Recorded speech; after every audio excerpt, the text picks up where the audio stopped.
Saling lempar tanggung jawab. Seolah saling lempar tanggung jawab. Seolah saling lempar tanggung jawab. Kita lagi nggak ngomongin tentang kasus yang lagi viral ya.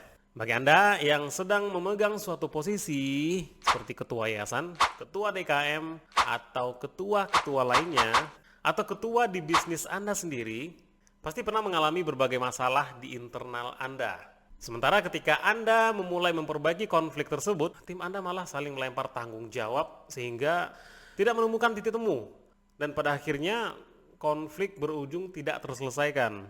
Lalu imbasnya, organisasi Anda rusak dari dalam atau dari internal. Dan parahnya lagi akan merusak secara eksternal. Karena buruknya manajemen konflik atau manajemen masalah di organisasi Anda akan berimpact kepada rusaknya reputasi organisasi di mata publik. Yang ujung-ujungnya, organisasi Anda bisa bubar. Kenapa lempar tanggung jawab bisa berpotensi terjadi pada sebuah organisasi atau mungkin di sebuah bisnis? Berikut 5 alasannya. Tonton sampai habis, bisa jadi salah satu penyebabnya ada di organisasi Anda. Yang pertama, kurangnya kepemimpinan yang baik. Pemimpin yang tidak baik atau pemimpin yang buruk biasanya gagal untuk bertanggung jawab atas kesalahan-kesalahan atau masalah. Alih-alih ingin menyelesaikan masalah atau mengambil resiko dari sebuah masalah itu, mereka lebih memilih untuk mencari kambing hitam dan mencari korban atau mencari siapapun itu selain dia untuk disalahkan. Pemimpin yang baik itu harusnya bisa menjadi seorang inspirator atau menginspirasi timnya dan atau memotivasi orang lain untuk mencapai potensi terbaik mereka, dan pastinya potensi itu bisa dimanfaatkan dalam tanda petik dalam organisasi atau bisnis Anda. Pemimpin yang inspiratif membuat anggota tim lebih merasa dihargai dan termotivasi untuk lebih bekerja keras. Nah, pemimpin itu harusnya menjadi orang yang berada di garda terdepan, menjadi tameng lah bagi tim mereka, sehingga tim lebih leluasa dan lebih berani untuk mengeksplorasi kemampuan mereka tanpa mereka khawatir akan gagal.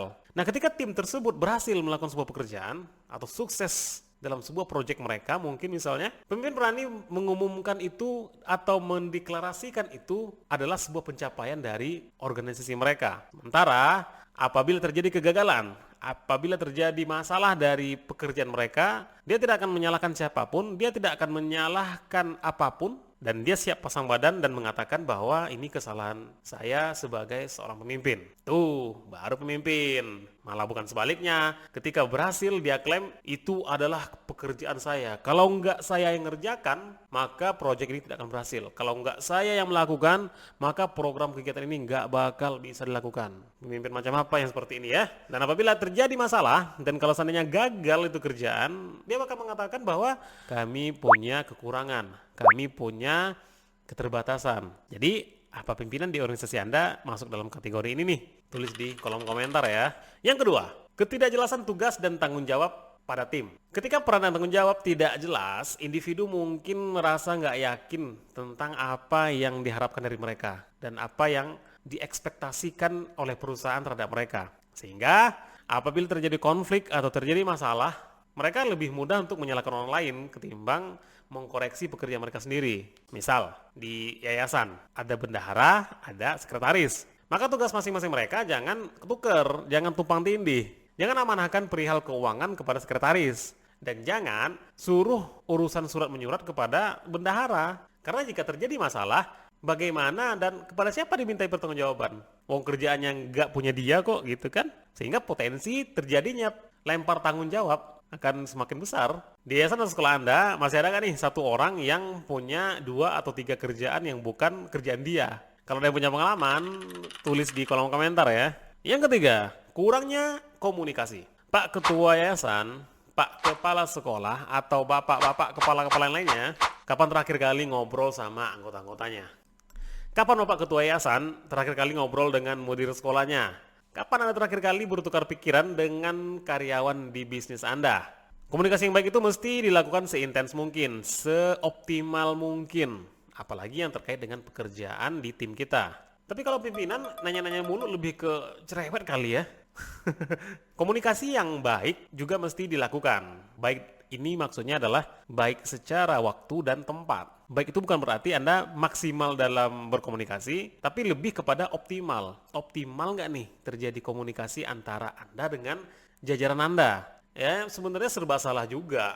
Misalnya kita menemukan performa tim kita sedang tidak maksimal. Ya bisa jadi ada hal-hal yang membatasi pekerjaan mereka. Misalkan yayasan ingin mengetahui kondisi keuangan sekolah, defisit atau enggak, aruskannya sehat atau tidak gitu kan.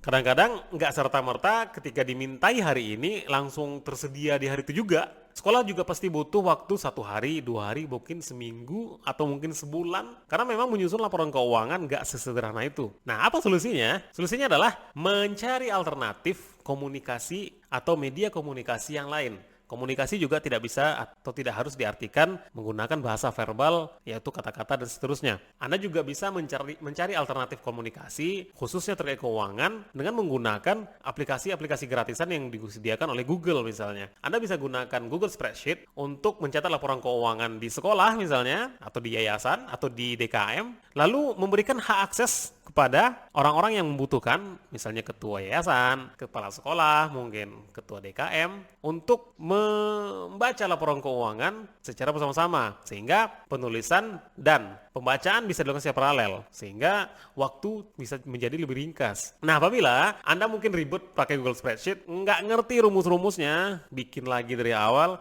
nggak usah khawatir, karena ada aplikasi keuangan yang sangat terjangkau yang bisa Anda gunakan, yaitu keuanganumum.com. Anda bisa pakai keuanganumum.com untuk memfasilitasi pencatatan keuangan di organisasi Anda. Keuanganumum.com dapat mencatat dan mengatur keuangan Anda secara cloud dan bisa Anda akses di mana aja. Nggak harus pakai komputer, Anda buka handphone, buka Google Chrome, buka websitenya keuanganumum.com, Anda login di sana, masukin ID Anda, lalu login dan akses organisasi Anda di sana. Sehingga semua hal yang Anda butuhkan mulai dari laporan neraca, laporan arus kas, dan laporan laba rugi bisa Anda dapatkan kapanpun dan dimanapun. Nah, mulai dari 1000-an sehari, semua kebutuhan pencatatan keuangan sudah bisa yayasan atau sekolah Anda dapatkan. Gimana? Semoga di yayasan Anda komunikasinya tetap bagus antar anggotanya ya.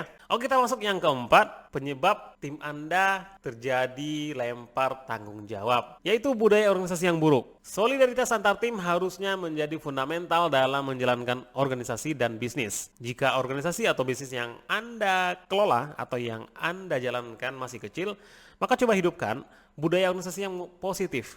Sehingga ketika terjadi sebuah masalah misalnya di salah satu visi, maka divisi lain akan ikut membantu baik secara pemikiran, tenaga, atau bantuan dalam bentuk lainnya.